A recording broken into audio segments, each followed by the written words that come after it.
ഒളിച്ചോട്ടം തന്നെയാണ് ഇന്നത്തെ വിഷയവും. കാരണം വേറെ ഒന്നുമല്ല, ഒളിച്ചോട്ടത്തിന്റെ വലിയ വലിയ കാര്യങ്ങളാണ് ഇപ്പോഴിങ്ങനെ പുറത്തു വന്നുകൊണ്ടിരിക്കുന്നത്.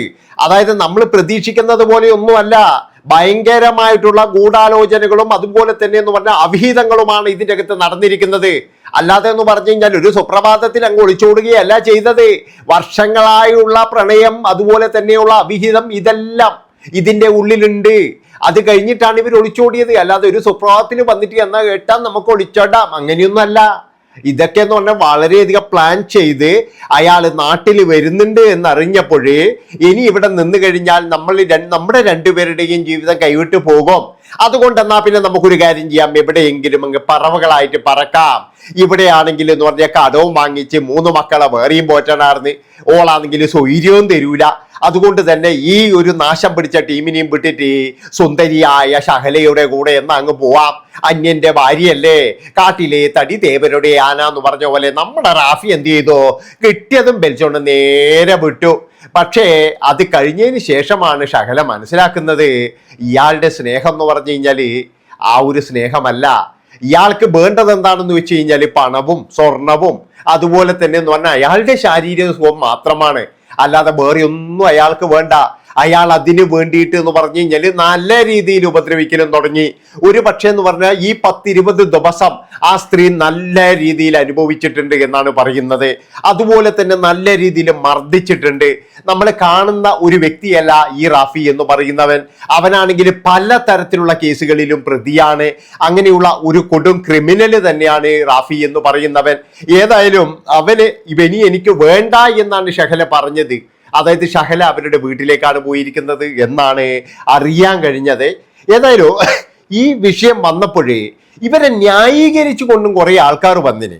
എന്താണെന്ന് വെച്ച് കഴിഞ്ഞാൽ ഭർത്താവ് വീട്ടിൽ സ്വൈര്യം കിട്ടാത്തതുകൊണ്ടാണ് ഒളിച്ചോടിയത്, ഭർത്താവ് സ്നേഹം കൊടുക്കാത്തതുകൊണ്ടാണ് ഒളിച്ചോടിയത്, ഭർത്താവ് മോളെ മുത്തേ എന്ന് വിളിക്കുന്നില്ല അതുകൊണ്ടാണ് ഒളിച്ചോടിയത്. ഇതൊക്കെ വിളിക്കുന്നത് ആരാന്നറിയാ, റാഫി എന്ന് പറയുന്നവനാണ്. 3 മക്കളുടെ ഓന്റെ ഭാര്യയോട് ചോദിച്ചാൽ അറിയാം, വിളിക്കലുണ്ടോന്ന് ചോദിച്ചു കഴിഞ്ഞാൽ അറിയാം. ഓൻ ഒരിക്കലും വിളിക്കലുണ്ടാവില്ല. അതായത് ഇവരൊക്കെ എന്ന് പറഞ്ഞാൽ ഈ മൊബൈൽ കടയിലായതുകൊണ്ട് തന്നെ പല കണക്ഷൻസും ഉണ്ടാകും.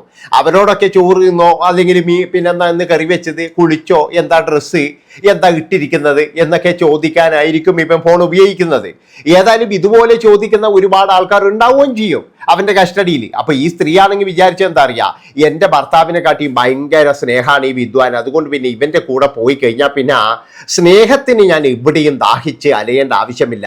ഈയടോ ഇത് സ്നേഹവും ഒരു മണ്ണാങ്കട്ടിയൊന്നും അല്ല.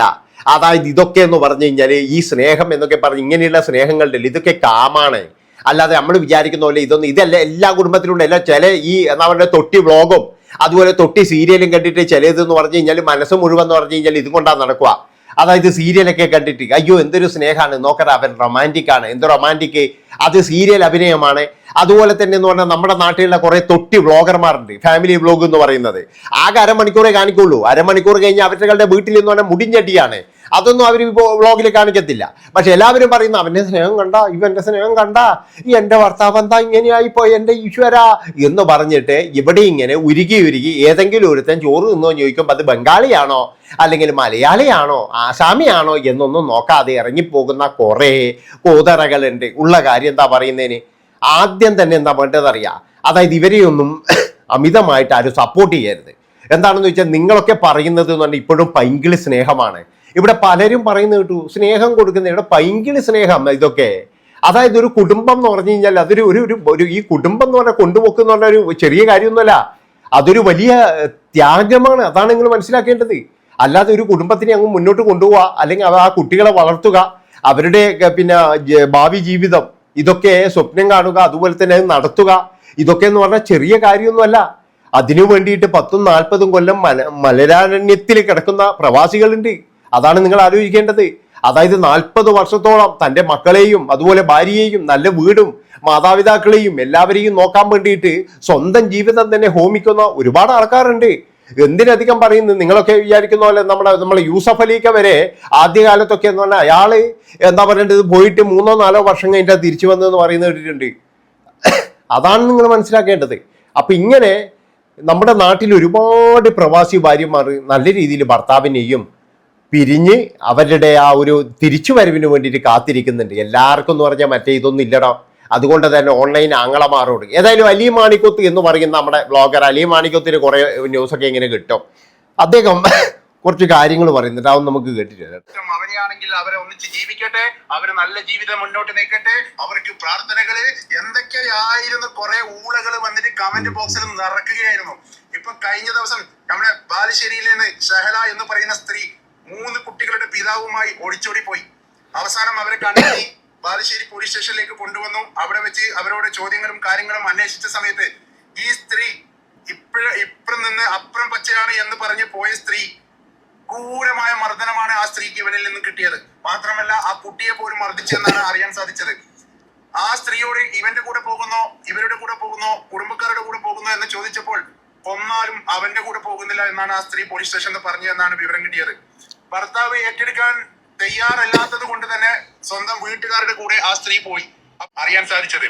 അപ്പൊ ഇത്രയൊക്കെ നിങ്ങൾ പറയുന്നില്ലേ, ഇവർക്ക് ഒളിച്ചോടി പോകുമ്പോൾ പ്രോത്സാഹനം കൊടുക്കൂ, അവര് പോവട്ടെ, അവര് വരട്ടെ, അവര് നന്നാവട്ടെ. അവര് എത്ര ആങ്ങളമാരാണ് ഈ ദുനിയാവിൽ, ഇത്ര വലിയ ആങ്ങളമാര് സ്വന്തം പൊരയില് വരെ ഉണ്ടാവില്ല. അത്രയും ആങ്ങളമാരാണ് ഇവർക്ക് വേണ്ടി വാദിക്കാൻ വേണ്ടിയിട്ട് പ്രത്യക്ഷപ്പെട്ടത്. അവസാനം ഉദ്യോഗസ്ഥരുടെയും ജനങ്ങളുടെയും ഇടയിലും അവന്റെ കൂടെ കുറച്ചു കാലം, ശരിക്കും പറഞ്ഞാൽ ആ സ്ത്രീ അവിടെ പോയത് മുതൽ ആ സ്ത്രീയുടെ കയ്യിലുള്ള സ്വർണം പണയം വെക്കാൻ വേണ്ടി ആവശ്യപ്പെട്ടിട്ട് ക്രൂരമായ മർദ്ദനമായിരുന്നു ആ സ്ത്രീക്ക് ലഭിച്ചതെന്നാണ് പറയുന്നത്. എന്തായാലും ആ സ്ത്രീക്ക് തെറ്റുപറ്റി എന്നുള്ള കാര്യം മനസ്സിലായിട്ടുണ്ട്. ഇനി ആ ഭർത്താവിന് നല്ല മനസ്സ് തോന്നി സ്വീകരിക്കുകയാണെങ്കിൽ സ്വീകരിക്കും, ഇല്ലെങ്കിൽ ആ സ്ത്രീയുടെ ജീവിതം ഇതോടെ. കാരണം ഇനി ഭാവി എങ്ങനെ ആയിരിക്കും എന്ന് പറയാൻ പറ്റില്ല. കാരണം അത്രയും സമൂഹത്തിൽ ചർച്ച ചെയ്യപ്പെട്ട ഒരു വിഷയമായതുകൊണ്ട്. എന്തായാലും ഇനിയെങ്കിലും നേർവഴിയിൽ ജീവിച്ചു പോകാൻ വേണ്ടി ഇതുപോലുള്ള വിവരവും ബുദ്ധിയുമില്ലാത്ത മറ്റവന്മാരുടെ മോഹന വാഗ്ദാനങ്ങളിൽ കുടുങ്ങി ഊരി പോകാൻ നിൽക്കുന്ന സ്ത്രീകൾ ശ്രദ്ധിച്ചാൽ മതി.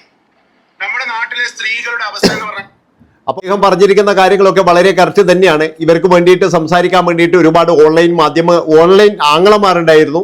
കാരണം അവർക്കൊക്കെ എന്ന് പറഞ്ഞു കഴിഞ്ഞാൽ ഈ സ്ത്രീയാണ് ശരി എന്നുള്ള തരത്തിൽ എന്ത് മണ്ണാങ്കട്ടയോട് ഇവരൊക്കെ പറയുന്നത്. അതായത് ഭർത്താവ് എന്ന് പറയുന്ന ഒരു മനുഷ്യൻ ഇവർക്കൊക്കെ വേണ്ടിയിട്ട് അവിടെ കിടന്നിട്ട് ആ ഒരു വെയിലിൽ കിടന്നിട്ട് ജോലി ചെയ്യുമ്പോൾ ഈ സ്ത്രീ ഇവിടെ കിടന്നിട്ട് ഇവന്റെ കൂടെ, ഇവരെ പോലെയുള്ള ആൾക്കാരുടെ കൂടെ സൊള്ളുന്ന്, അതുപോലെ അയാൾ അയച്ചു കൊടുക്കുന്ന പൈസ ഇവന് വേണ്ടി കൊടുക്കുന്നത്, പിന്നെ ഇവന് വേണ്ടിയിട്ട് പിന്നെ എന്താ പറയുക കാത്തിരിക്കുന്നത്. ഇവർക്കൊരു മനുഷ്യരാണോ? ശരിക്കും പറഞ്ഞ ഈ സ്ത്രീയെങ്കിലും നിങ്ങൾ ഇനി ഇവരുടെ ഈ അവസ്ഥ കണ്ടിട്ടെങ്കിലും ഇതുപോലെ ഇനി പോകുന്നുണ്ടെങ്കിൽ, അതുപോലെ തന്നെ പോകാൻ തീരുമാനിക്കുന്നവര്, പിന്നെന്ന് പറഞ്ഞാൽ ഇപ്പോഴും ഇങ്ങനെയുള്ള ബന്ധങ്ങൾ തുടരുന്നവര്, അവരൊക്കെ എന്ന് പറഞ്ഞാൽ ദൈവത്തെ ഓർത്തിട്ട് പിന്മാറിക്കോ മക്കളെ. അതായത് നിങ്ങൾ വിചാരിക്കുന്ന പോലെ ആ സുഖമൊന്നും അല്ല കുടുംബജീവിതം എന്ന് പറഞ്ഞു കഴിഞ്ഞാൽ. കുടുംബജീവിതം എന്ന് പറഞ്ഞാൽ നമ്മുടെ മനസമാധാനവും നമ്മുടെ മക്കളും കാര്യങ്ങളും ഇതൊക്കെ ആയിട്ടുള്ള ഒരു വലിയൊരു കുടുംബമാണ്. അതിൻ്റെ അകത്ത് വരുന്ന ഒരു സംഭവം മാത്രമാണിത്. അല്ലാതെ എല്ലാവരും എന്ന് പറഞ്ഞാൽ ഇതിനു വേണ്ടിയിട്ടാണ് ജീവിക്കുന്നത്. അല്ലെങ്കിൽ എന്താ, ഇതിനിടയ്ക്ക് ഞാനൊരു വീഡിയോ കണ്ടല്ലോ. അതായത് കല്യാണം കഴിഞ്ഞ് 3-ാമത്തെ ദിവസം അയാൾ ജോലിക്ക് പോയപ്പോഴേ അവിടെ നിന്നും മരം വീണ് അദ്ദേഹത്തിന്റെ നട്ടെല്ല് തകരുകയാണ്. അങ്ങനെ 17 വർഷമാണ് ആ സ്ത്രീ അയാളെ നോക്കിയത്. അവരോട് ചോദിച്ചു, അതായത് നിങ്ങൾക്ക് വിട്ടുപോയിക്കൂടെ എന്ന് ചോദിച്ചു. അയാൾ പറഞ്ഞു നീ വിട്ടുപോയിക്കോളൂ. പക്ഷെ ആ സ്ത്രീ പറഞ്ഞു ഇല്ല, നിങ്ങൾ ജീവനുള്ളിടത്തോളം കാലം ഞാനും ഇവിടെ തന്നെ ഉണ്ടാകും. എനിക്കാണിത് സംഭവിച്ചിട്ടുണ്ടെങ്കിൽ നിങ്ങൾ എന്താണ് ചെയ്യുക, നിങ്ങൾ വിട്ടുപോകുമോ എന്ന് ചോദിച്ചപ്പോൾ അയാൾക്ക് ഉത്തരമില്ലായിരുന്നു. ചിലപ്പോഴെന്ന് പറഞ്ഞാൽ അയാൾ വിട്ടുപോകുമായിരിക്കും, പക്ഷെ ആ സ്ത്രീ വിട്ടുപോയില്ല. ആ ഒരു മനസ്സ്, അതാണ് നിങ്ങൾ ആലോചിക്കേണ്ടത്. 17-ാമത്തെ വർഷമാണ് അവർ മരിച്ചത്. അയാൾ അതായത് 2-3 ദിവസം മുമ്പാണ് മരിച്ചത്. അങ്ങനെ അതായത് മക്കള് ഇല്ല, പിന്നെ എന്ന് പറഞ്ഞു കഴിഞ്ഞാൽ എന്താ പറയേണ്ടത്, ഒരു സന്തോഷകരമായ ജീവിതമില്ല. 3 ദിവസത്തിനുള്ളിൽ എന്ന് പറഞ്ഞു കഴിഞ്ഞാൽ അവരുടെ ആ ഭർത്താവും ആ ബെഡിലായതാണ്. അങ്ങനെയുള്ള ഒരുപാട് ആൾക്കാരുണ്ടോ ഓൺലൈൻ ആങ്ങളമാരോടാണ് ഞാനിത് പറയുന്നത്. ഓൺലൈൻ ആങ്ങളമാരോട് ഇനി പറയുന്നത്, ഇങ്ങനെയുള്ള ആൾക്കാരൊന്നും സപ്പോർട്ട് ചെയ്തിട്ട് വരല്ലേ, ദൈവത്തെ ഓർത്തിട്ട്. നന്ദി, നമസ്കാരം.